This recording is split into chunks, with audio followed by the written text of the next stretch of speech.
This is The Practicing Christian. And with this report, we look at the ways in which our fallen nature allows our marriages to be drifting apart. We're all designed to have a high energy input when we're working on achieving an important goal. That could be competing with other expert carpenters to get a high-end furniture manufacturing job in Wisconsin, or applying for admission to an elite research university, or overcoming childlessness with great effort, or buying, or perhaps rebuilding, a fully restored 1969 Jaguar E-Type Series 2 Roadster, or learning how to tie excellent trout flies. And 1,000 other efforts may be undertaken that require our commitment and our skill to get to our goal. But when we've settled into a new job, or for a scout, for example, earned that last best merit badge, or perhaps have bought our first house, we often relax and let life flow more gently. And sometimes we begin to neglect the finer points of what we were a year or so ago, devoted to accomplishment. We got there, didn't we? So now we can relax, right? And this can include such achievements as a wedding being over. We can be motivated to high performance, but often only when a concrete goal or path is present. Get this advanced degree, and you'll go on to a tenure track. Make this sales goal, win a new car. Marriage is notably an area where this sort of reward rarely occurs. It's not that we don't love our wives, but some of the excitement may seem to grow thin over time. And marriage is not typically a realm of life where new shining goals appear with any frequency. One book, which has gained a great deal of popularity, outlines seven ways in which a marriage can either be renewed or brought back to life if its light is nearly out. It encourages Christian couples to seek their growth individually and as a couple, in their spiritual lives, for example, in their capacity to be humble or to take delight in each other and in God. Notably, it appears that divorce rates at 50% for the general public amount to only 25% for church members and are as low as 2% for those deeply involved with Christ. Well, the book also advocates for love and service to others, kindness, perseverance, dealing with problems swiftly, and being yourselves gifts to each other, as noted in James 1:17 and 18. And that includes being gifts to one another. But how can a practicing Christian keep the energy level of such things up? There seem to be two important ways to make these 7 techniques, or any other set of techniques, work for your marriage over time. One, the first of these, is to regularize some parts of your married life. We know that retired couples spend about 4 hours a day awake in each other's company.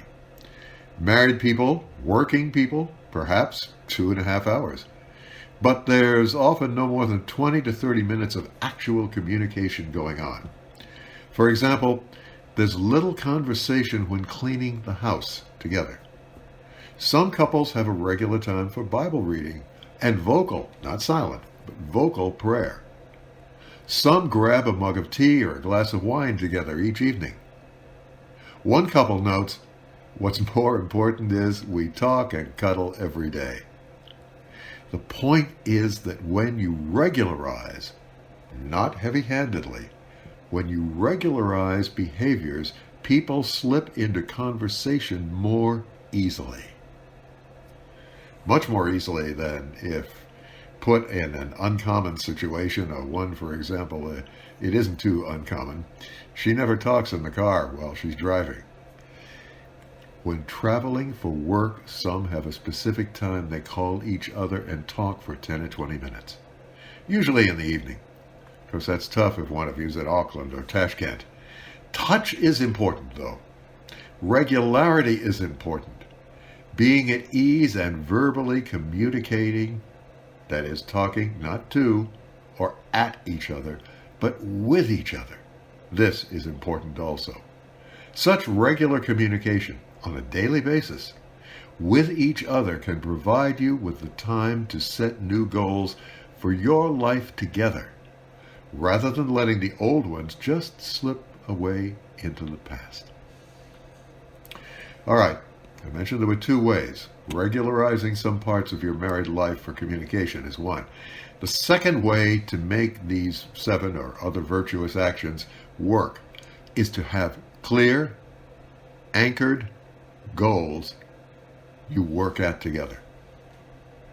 Some years ago, my church got a religious arts festival going in our small town in Maine. A dozen congregations worked together. Thousands of guests showed up every day during the 9-day week it was held. We had original artworks, art done by kids, a new ballet choreographed and dedicated to Mary, and jazzman Ed Summerlin performed his Requiem for Mary Jo, who had been his daughter who had died. And so many couples found their lives enriched by their time working on this project for God, working together. The key is to have the next beautiful thing you'll do together, ready once the first one has been completed. It could be planting tomatoes together. It can mean teaching beekeeping to other people together. It can be doing grave maintenance together.